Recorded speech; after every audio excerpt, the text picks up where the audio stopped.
운명이라는 거를.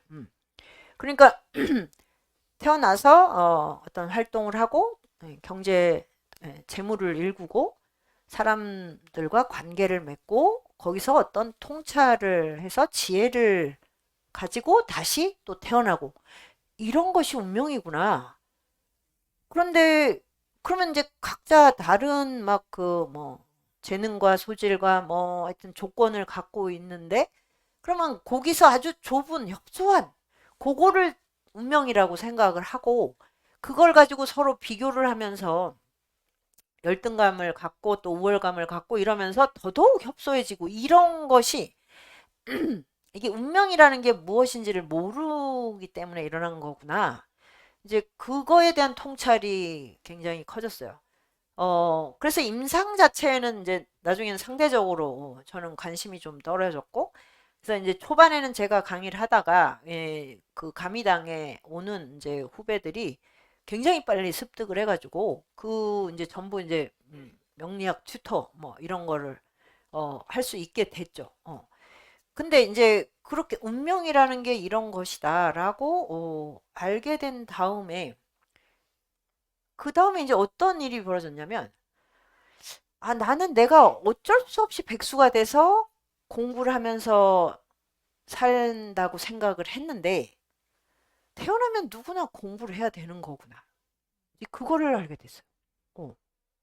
여러분은 공부를 내가 왜 할 수 없었는지에 대한 많은, 뭐, 저보다 더 많이 하시는 분들도 있을 테니까, 근데, 공부할, 뭐, 수 없는 수많은 핑계를 갖고 있을 거예요. 다 핑계예요. 제가 만약에 경제 활동이 전혀 없이 공부만 한다. 말이 안 되잖아요. 그거랑 똑같은 거예요. 살아있으면 경제 활동하고 사회적 지위를 뭐 얻기 위해서 노력한다? 반드시 인생에 대한 지혜를 탐구해야 돼요. 그게 없다면 그건 아직 그 인생이라는 이 흐름에 들어오지도 않은 거예요. 그거에 대한 확신이 생긴 거예요, 제가. 그리고 이게 좀 운명의 지도라고 내가 기본적으로 이런 리듬을 타는구나. 어, 그런 것이, 이게, 뭐, 이제 우주의 기운에 의해서 우연적으로 바코드가 됐든, 아니면 내 욕망이 이 결합을 해서, 여기에 왔든, 어쨌든 나는 지금 이 세계에, 이런 리듬을 가지고, 이런 몸과 이런 조건으로 살아가고 있다. 이거를 받아들여야 되는 거죠. 이걸 받아들여. 거기서 시작을 해야 되는데, 그거를 부정하거나 거기에서 출구를 찾지 못한 채 가면 그러면은 이제 그게 이제 막 쳇바퀴를 도는 거죠. 계속 이제 난 이걸 원하는데 안 되고 안 되고 안 되고 하는 이런 게 윤회인가? 이제 이렇게 하면서 제가 동양고전에 대해서 이제 공부하는 이 과정을 이제 굉장히 이제 전면적으로 바꾸게 됐는데 그 전에는 어떤 점에서는 서양 학문을 배우면서 이제 저는 고전을 전공을 했으니까 동양 고전을 이렇게 보완적으로 한다고 생각을 했는데 이 근원적인 통찰에 있어서는 이제 가야 할 길이 있는 게 그게 이제 불교였어요. 이제 불교를 만나야 될 때가 됐구나. 그 전에도 만났죠. 그 전에도 이제 저희 이제 멘토이신 정화 스님이 한 달에 한 번씩 20년 동안 와서 강의를 해서 굉장히 어려운 경전 많이 하셨는데 우리가 거의 그 토요일 오후에 2시 반인가 3시에 강의를 들으면 근데 스님 목소리가 되게 이렇게 조용하셔요. 너무너무 온화하셔. 어떻게 했어요? 거의 뭐 혼수 상태, 혼수. 거기다가 지금 보니까 엄청 어려워. 그때는 어려운지도 몰랐어. 불교는 원래 저런가 보다 이렇게 생각했는데 뭐 섭대승론이나 뭐 이런 거는 굉장히 깊이 들어와야지 알 수 있는 건데 그런 걸로 이제 계속 하셨던 거예요. 그럼 한 30분을 집중해서 듣다가 그 다음에는 이제 그 이상으로 이게 지성이 움직이질 않는 거야. 그러면 이제 혼절 상태로 있다가 이제 깨요. 근데 깨고 나면 몸이 그렇게 편안할 수가 없어요. 깊은 명상에 들어갔던 것처럼 그렇게. 그래서 저는 진짜 저기 뭐야, 결석을 한 적은 없어요. 한결같이 그 리듬을 탔을 뿐. 그러니까 공이고 연기고 뭐 이해하는 상식적인 수준에서는 다 이해를 하죠. 근데 그것이 가진 이게 왜 깨달음이고 구경의 가르침이라는 인식이 없었던 것 같아요. 그냥 하나의 해석. 예, 이런 불교적 해석도 있고 기독교도 있고 이런 식으로 생각한 거죠. 그러다가 그랬는데 정말 정화 스님의 이 씨 뿌리기가 헛되지 않으셨던 건지 그 명리를 배우고 나서는 인간이 나아가야 할 방향이 있다. 거기에 대한 확신을 했어요. 그냥 다양하게 산다가 아니에요. 그랬는데 그래서 이제 명리 다음의 길은 주역이거든요. 예, 불경을 읽기 시작하면서 주역 공부를 했는데 한 3년은 굉장히 집중해서 했어요. 그래서 주역 전체를 다 외웠어요. 저뿐 아니라 저희 멤버들이. 근데 이제 다 중년들이거든요. 50대, 60대 이제 60대 독거노인이 저희의 브라만입니다. 저희 가미당에서는. 예. 금슬 좋은 커플들이 굉장히 수두라 취급받아요. 굉장히 고달프겠다? 이렇게. 그런데 그거를 다 마스터를 했거든요. 그런데 그렇게 말하는 거예요. 내가 살아서 주역을 만나다니. 예. 그 명리의 세계하고 또 다르거든요. 그거는 우주 전체의 알고리즘이니까. 그래서 그걸 나가게 하는 추동력이 이제 사실 명리학에서 시작이 됐고, 그리고 이제 주역이 기본적으로 이제 처음부터 끝까지 384요를 다 이제 외워서 쓰는 그게 있어요. 하루 종일 걸려요. 시험 자체가. 그거를 저는 이제 2번을 했고, 그리고 나서 이제 이제는 불경을 배워야겠다. 이제 그런 게 이제 그런 스텝을 저는 밟은 거예요. 그러니까 굉장히 늦게서 이제 불경을 제 힘으로 만난 거죠. 그 전에는 다 외부에서 그냥 듣는 거죠. 어떤 문화적인 어떤 그 유입으로 불교라는 것도 있고 뭐 동양 사상은 유불도니까 기본적으로 같이 가는 거죠. 그러면 뭐 유학의 길이 있고 뭐 도교의 길이 있고 불교의 길이 있어 이렇게 생각을 했는데 아 이제 인간이 나아가야 할 구경의 가르침 그것으로서 불교를 만난 거예요. 그게 이제 몇 년 전이었는데 이제 초기 경전을 읽고 뭐 대승경전을 이제 조금씩 읽어가고 뭐 이렇게 하고 있는데 부처님의 생애가 완전히 이제 다르게 보이게 됐어요. 그리고 왜 불교를 그렇게 니힐리즘으로 다 해석을 했지? 색즉시공 공죽시색 들으면 그래 인생이 뭐 있나? 별거 없어. 허무해요. 무상해 이러면 그냥 뭐라 참을 수 없는 쓸쓸함 막 이렇게 그게 얼마나 망상의 산물인지를 알게 됐어요. 그러니까 참 헛헛하다 뭐 이런 거 있잖아요. 그러니까 인간은 쾌락을 향해 막 질주를 하다가 그것이 멈췄을 때는 지루함과 권태, 허무로 빠져요. 둘 중에 하나예요. 이게 윤회예요. 쾌락과 권태 사이를 왔다 갔다 하는 거. 그거를 그래서 그때부터 제가 그 이전에 문학에 대해서도 굉장히 문학이 뭔가 이게 수상해. 사람들한테 굉장히 좀 삶을 이상하게 만들어 놓고 가르치는 것 같아. 이런 느낌이 있었는데 예술이라고 하는 게 예술에 대해서 많이 실망을 했죠. 예술이 이 자본과 결합하면서 너무너무 화려한 판타지를 우리에게 주잖아요. 사람들이 그게 천국이라고 사실 생각하는 거죠. 그러니까 뭐 상품을 막 사는 거, 상품을 거의 뭐 예전에 이제 정말 우상 숭배 하듯이 하고 있잖아요. 그게 이제 예술이 그 역할을 엄청나게 하는 거예요. 그런데 그렇게 하면서 한편으로는 뭐냐면 삶에 대한 엄청난 망상을 만들어주는 그런 이제 그런 것들이 이제 막 이렇게 포착이 되기 시작을 했고 그러면서 인간이 이제 그 근본적으로 어디를 향해 나가야 되는가에 대한 고민을 본격적으로 이제 했을 때 그럴 때 이제 만난 불교. 그러니까 불교에 대해서 우리는 너무나 망상을 많이 가지고 있는 거예요. 그걸 하나씩 깨는 게 너무 큰 즐거움, 기쁨이었어요.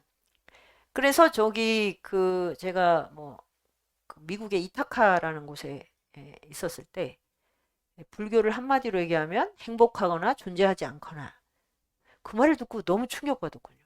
불교는 허무한 종교 아니야? 근데 뭘 행복하거나 존재하지 않거나 행복이 곧 존재의 그 비전이라는 얘기 그게 이해가 됐거든요. 왜냐하면 열반을 향해 가는 길은 거기는 오로지 기쁨이 있는 곳인데 그 기쁨은 상대적인 게 아니어야 되잖아요. 쾌락은 상대적인 거기 때문에 반드시 권태와 괴로움으로 이렇게 함께 가고 있는 거잖아요. 이걸 벗어나는 길, 그런 길을 찾는 거. 근데 이제 인류가 그동안 이제 지성으로 했던 수많은 이제 어떤 지적 모색과 탐구는 인간을 어떻게 하면 좀 더 행복하게, 좀 더 쾌락을 많이 누릴 수 있게 해주는가? 이렇게 설정했던 거고, 사람들도 어떻게 하면 내가 더 즐겁게 살 수 있는가로 설정을 했는데, 그게 20세기까지는 된 적이 없어요. 네, 기본적인 의식주도 안 됐으니까. 근데 21세기 되니까 특히 우리나라는 너무 잘 살게 된 거예요. 너무 잘 살게 되고 너무나 편리해졌어요. 세상에 어떤 나라도 이렇게 와이파이가 빨리 연결되는 나라가 없습니다. 대중교통이 이렇게 편리한 나라가 없어요. 그런데 다 더 행복해졌다고 하는 사람은 아무도 없습니다. 네. 특히 지금 태어난 세대는 태어나고 보니 이런 세상이야. 그런데 이건 너무 당연한 거야. 지금 누리는 거. 당연해.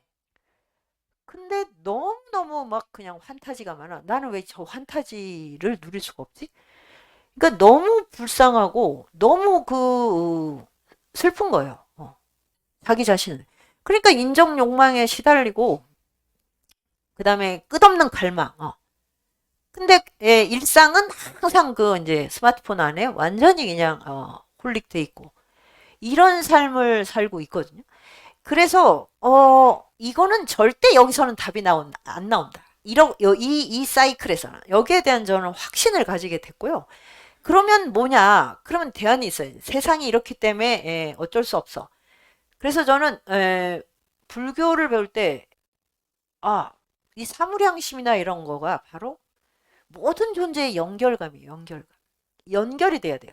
우리가 지혜와 자비 이러면 조금 뭐랄까? 좀 지루하죠, 여러분. 네. 지혜 잡 너무 좋은 말이라서 지루해. 그러니까 이미 이게 이렇게 어떻게 보면 상식 안에서 굳어져 버린 거예요. 영성을 전혀 촉발하지를 못해요.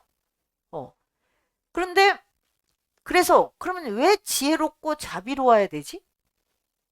그럼 뭐냐면 이 세상과 연결되기 위해서. 그래서 연결 자체가 내 삶이야. 그럴 때 이제 무아라는 게 그런 때 저절로 터득이 되는 게 아닌가?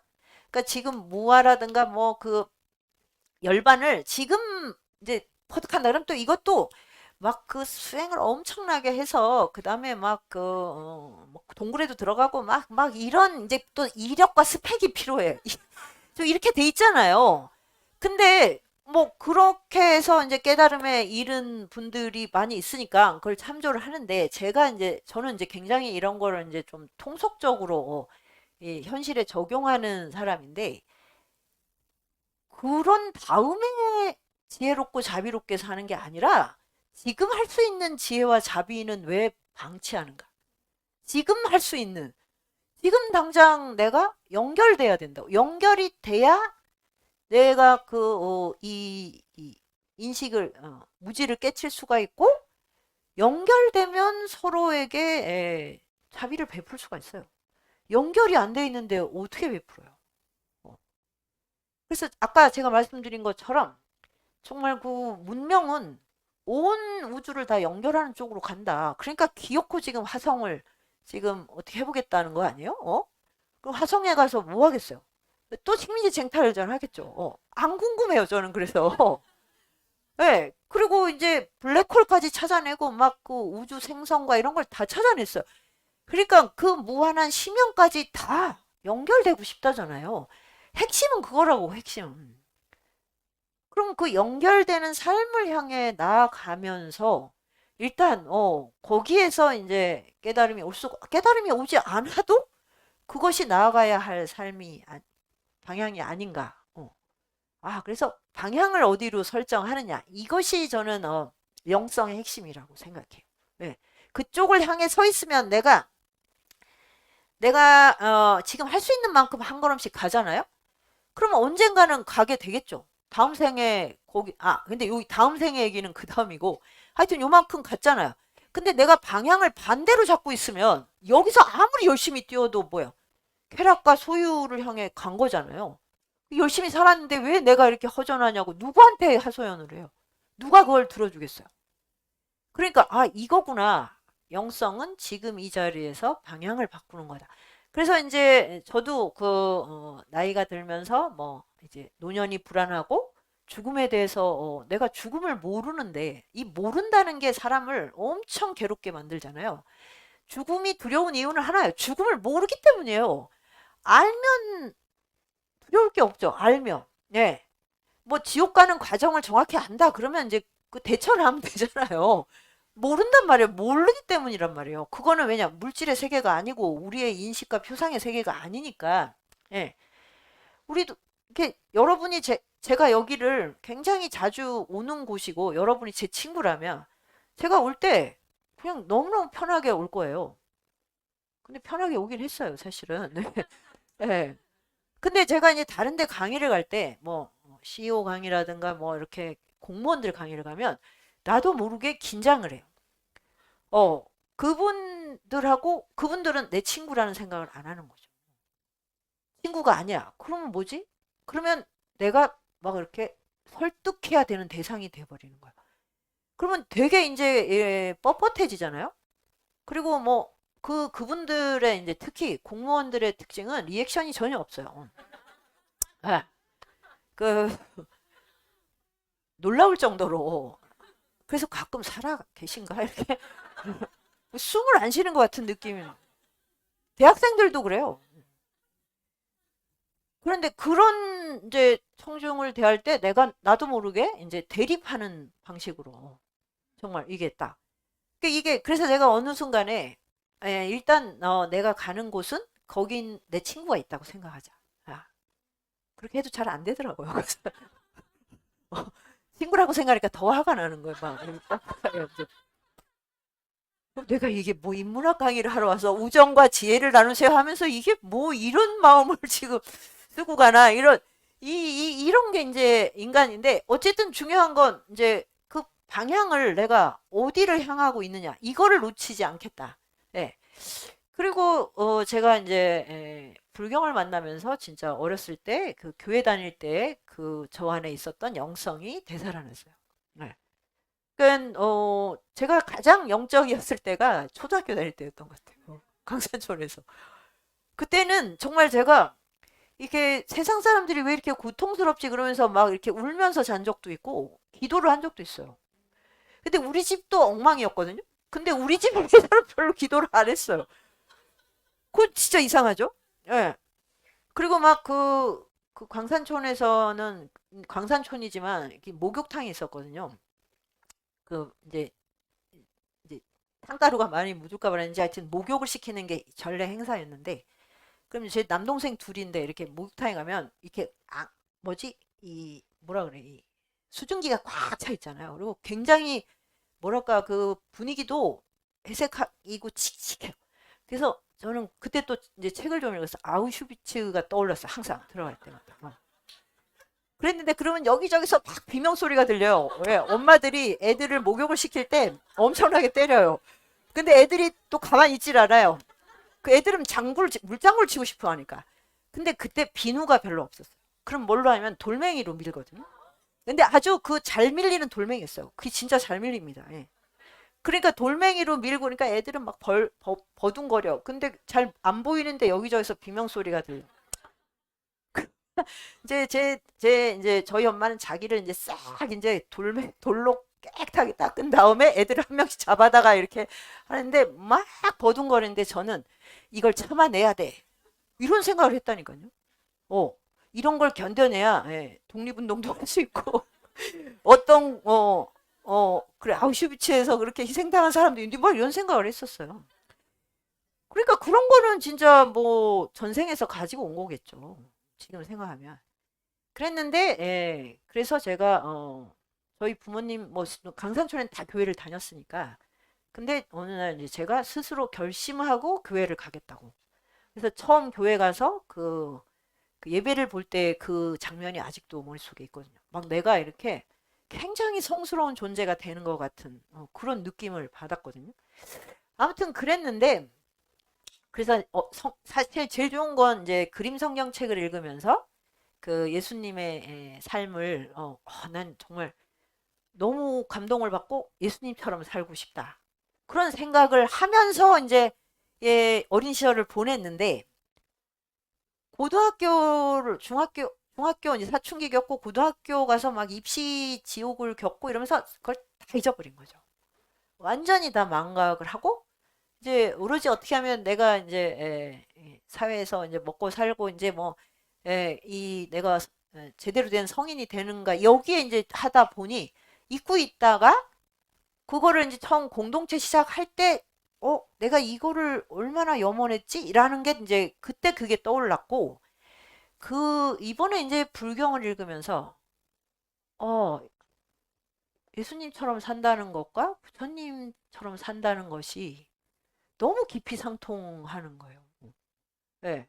그 이제 어떤 종교적 교리에서는 차이가 나도 근데 그게 그냥 그 종교를 선택하는 사람들의 것이 아니라는 음.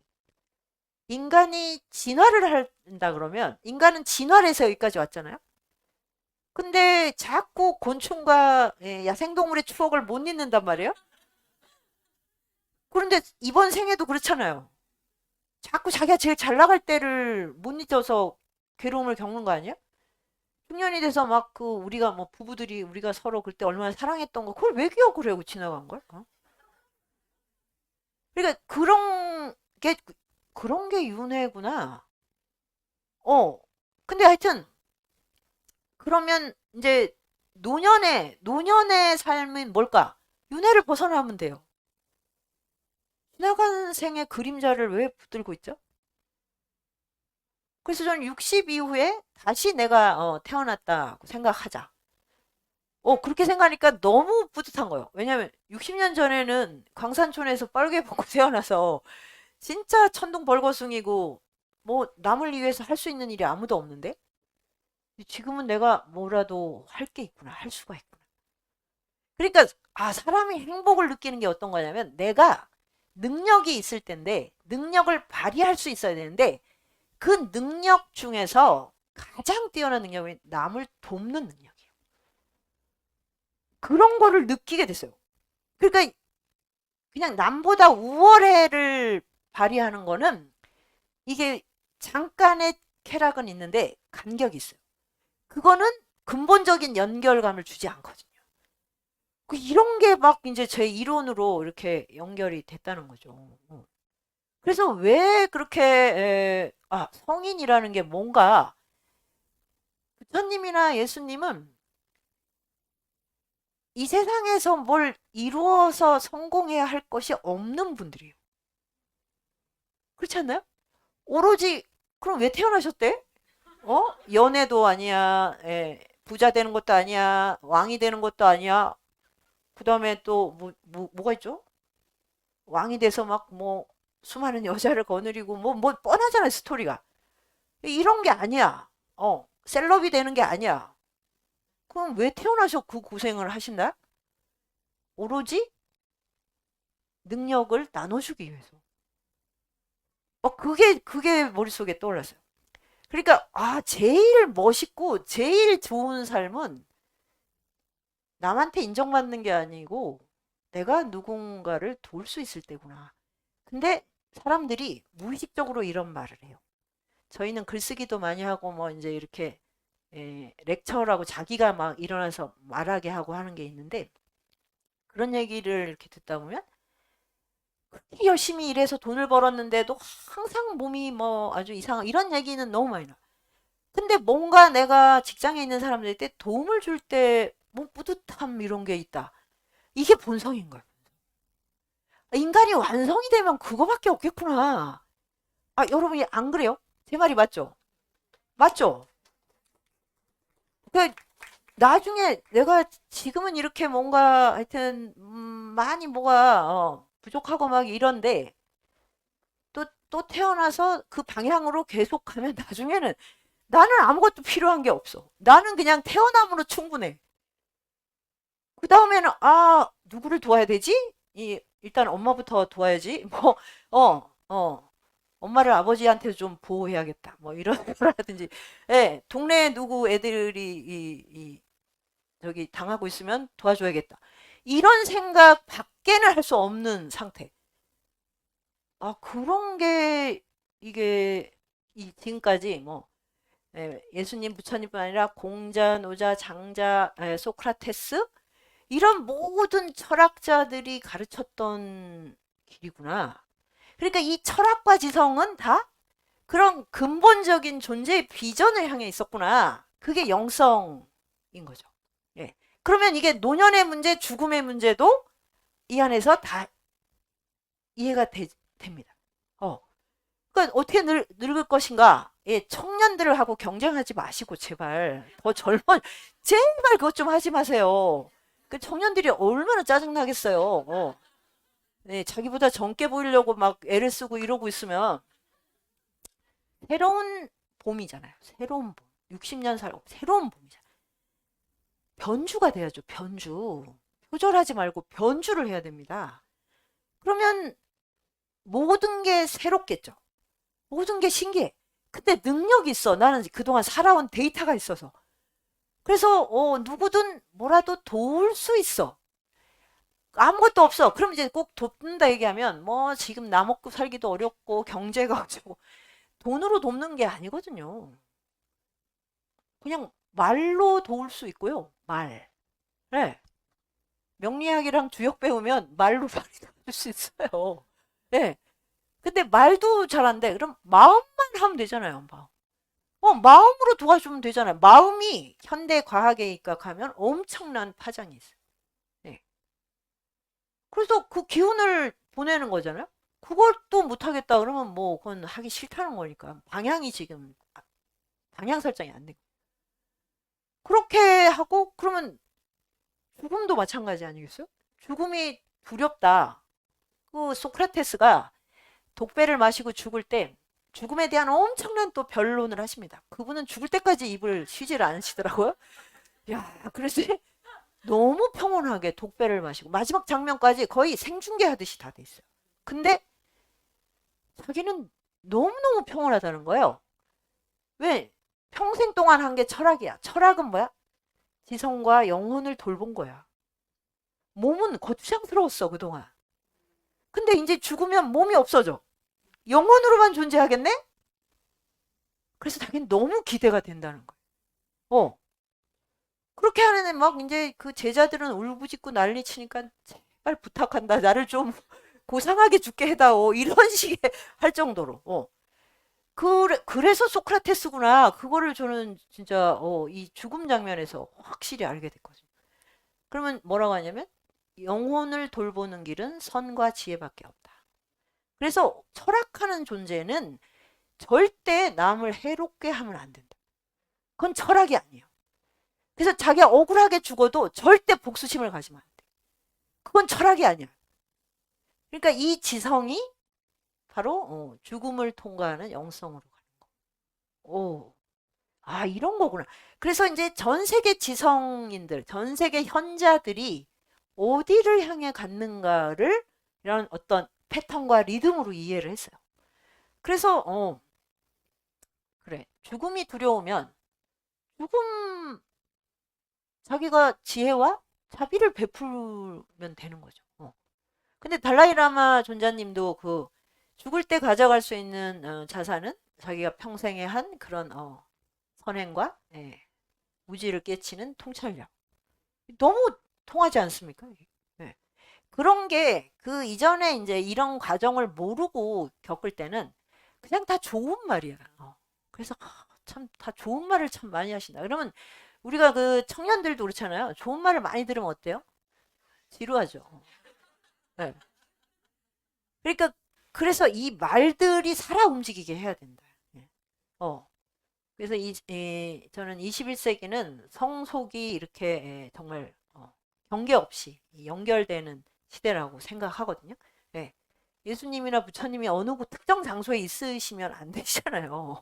그러니까 그러면 이제 그때 생과 사도 이렇게 연결이 될 텐데 그래서 연결되기 위해서는 상생상극을 겪어야 되고 근데 가장 중요한 건 뭐냐면 이런 삶의 방향을 설정하는 통찰력.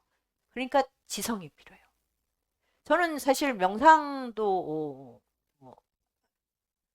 명상을 했다고 하면 큰일 나는 이거 안 했고요. 해본 적이 없고요. 정화 스님 강의 들을 때 아까 말씀하신 그렇게 됐고요. 이렇게 경건한 자세로 뭐 기도를 한다거나 이런 걸 해본 적이 없어요. 그런데 공동체를 했고, 그러니까 사람들을 계속 만났고, 공부를 했는데 그 공부가 존재와 세계에 대한 탐구라는 공부를 하면서 지금 여기 이렇게 굉장히 늦된 거죠. 어떻게 보면 제 나이에 비해서는.